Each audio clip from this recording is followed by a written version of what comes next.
माना आपको एक नया वर्गाकार अपार्टमेंट खरीदना है, तो आपको उसके आकार के बारे में कुछ अंदाजा होना चाहिए।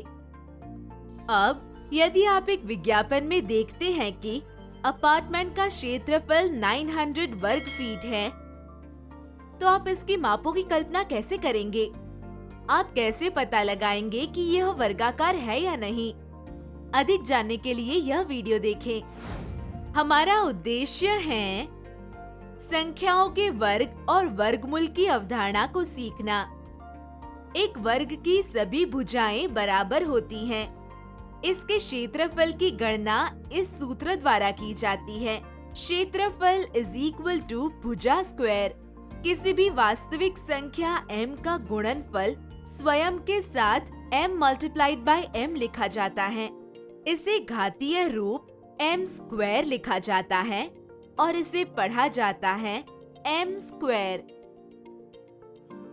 उदाहरण के लिए 2 times 2 is equal to 2 square, which is equal to 4. -3 times -3 is equal to -3 square, which is equal to 9. आइए अब एक वर्गाकार आकृति की भुजा की लंबाई ज्ञात करें। मान ले कि वर्ग का क्षेत्रफल 36 वर्ग इकाई के बराबर है। हमें विलोम प्रक्रिया करने की आवश्यकता है, जिसे जाना जाता है वर्गमूल ज्ञात करना। प्रतीकात्मक रूप से हम इसे स्क्वायर रूट n के रूप में लिखते हैं। इसे n स्क्वायर रूट पढ़ा जाता है। वर्गमूल का प्रतीक करणी चिन्ह कहलाता है और यह किसी संख्या का ऋणेतर वर्गमूल देता है। करणी चिन्ह के नीचे की संख्या को मूलांक कहते हैं। यहाँ स्क्वायर रूट 36 को 36 के वर्गमूल के रूप में पढ़ा जाता है। हम लिख सकते हैं 36 is equal to 6 times 6 और 36 is equal to -6 times -6। अर्थात 36 के वर्गमूल हैं 6 और -6। Square root 36 is equal to 6 और वर्ग की भुजा की लंबाई है 6। आइए अब हम वह संख्या ज्ञात करें जिसे स्वयं से गुणा करने पर 49 प्राप्त होता है। 7 times 7 is equal to 49।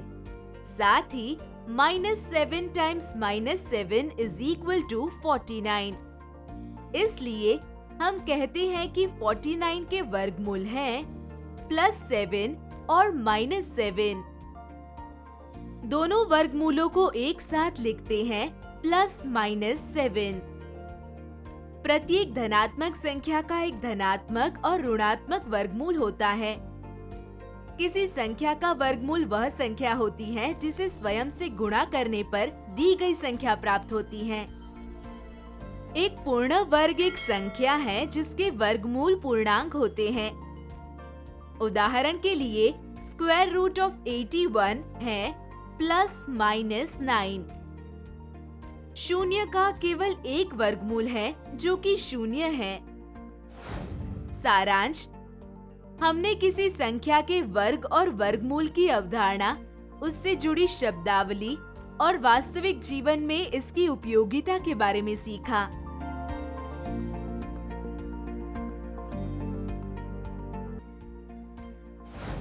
अब आपके लिए किसी संख्या का वर्ग ज्ञात करना आसान है। निम्नलिखित में से कौन सी संख्या का वर्ग करने पर गुणनफल के इकाई स्थान पर अंक 4 होगा? ऐसी दिलचस्प अवधारणाएं जानने के लिए जुड़े रहें। Keep imbibing. We believe in you.